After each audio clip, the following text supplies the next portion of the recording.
Hey everyone, we're in the trendy U-Tenji neighborhood in Tokyo on the Toyoko train line, and today we have the privilege of visiting one of relatively few private residences in the city by Kengo Kuma. There's a lot of unique design features on this property, and it is currently available as a rental, so we've been handed a set of keys to take a look. If you've been to Tokyo, although you may not know it, you've most likely already come across some of Mr. Kuma's other designs. These would include the Asakusa Tourist Center across from Sensoji Temple, the Sunny Hills building in Minami Aoyama, the nearby Nezu Museum, the Japan National Stadium used in the 2020 Olympics, and the Shibuya Scramble Square. The house we're visiting today is of course distinct from these other more high-profile developments, not only because it's a single-family home, but also in the material chosen for its design. In this case, fiber-reinforced plastic, lending to its moniker, the Plastic House. Now, the house also sits across from a local park, which, as we'll see once we're inside, is a major feature of the property that creates an open, yet relaxed, out-of-the-way feeling, somewhere to retreat from the excitement of downtown Tokyo. It also creates an inviting and calming backdrop when spending time inside of the house. So without further ado, let's step inside and take a closer look.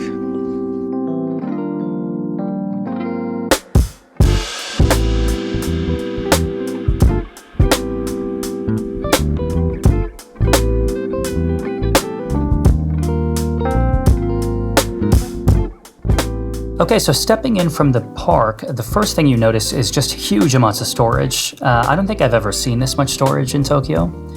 In the kitchen, there's a family-sized left-right refrigerator, a built-in dishwasher, and a built-in oven. These are relative luxuries in Japan. There are 2 IH burners and 1 gas burner. But the first thing I'd like to focus on here is this awesome backyard, which just has Kuma's signature written all over it. The latticework pattern is something that can be found across many of his other designs, and in this case, the kind of dramatic lines create a nice counterpoint to the park opposite from the entrance, so that you really feel immersed in that wide-open living room. Kuma's also known to opt for somewhat more lightweight or so-called soft organic materials, especially locally sourced wood, to achieve an interleaved, free-flowing aesthetic. Of course, this house is more experimental in that he's actually chosen plastic over wood, but he's applied the characteristics of plastic in a way that is consistent with his overall design sensibilities. Heading upstairs, we can see the stairwell also has this lattice pattern, and the stairs themselves are, in fact, also made of plastic.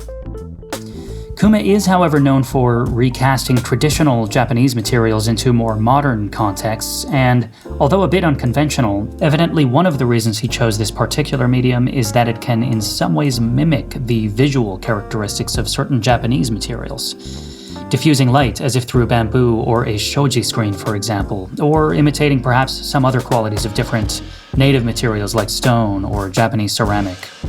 In that way, although this house was constructed somewhat earlier in his career and finds Kuma at perhaps his most experimental, it still shares a common element with the textures and philosophy of other projects within his design portfolio.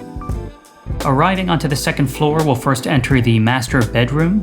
Beautiful wood paneling here along the walls, and because it's a rental, this also includes a bed and bed frame. If you look past the bed, you can also see a balcony visible from the street, which you can access through the glass door seen here on the left. There's also a great amount of storage space, which includes this spacious walk-in closet. And although it's not in the video, there's even a large executive desk that's included with the rental in the corner of this room. Across the hall is a guest bedroom, which is also fairly spacious. There's a lovely custom-built desk that loosely implies what to do with the layout, and the color palette tastefully reflects the materials used for the house. If you look closely, you can even see the slight translucency, which creates the so-called lightbox effect that the house is known for. Between the 2 rooms is a functional yet thoughtfully designed bathroom with dual vanity and a waterfall shower head. The layout allows for lots of natural light to make waking up somewhat more forgiving in the morning, and that just about covers it for the second floor, so from here we'll begin making our way up to the rooftop balcony. And along the way you can see one of the exterior walls truly resembling a shoji screen, filtering light from outside.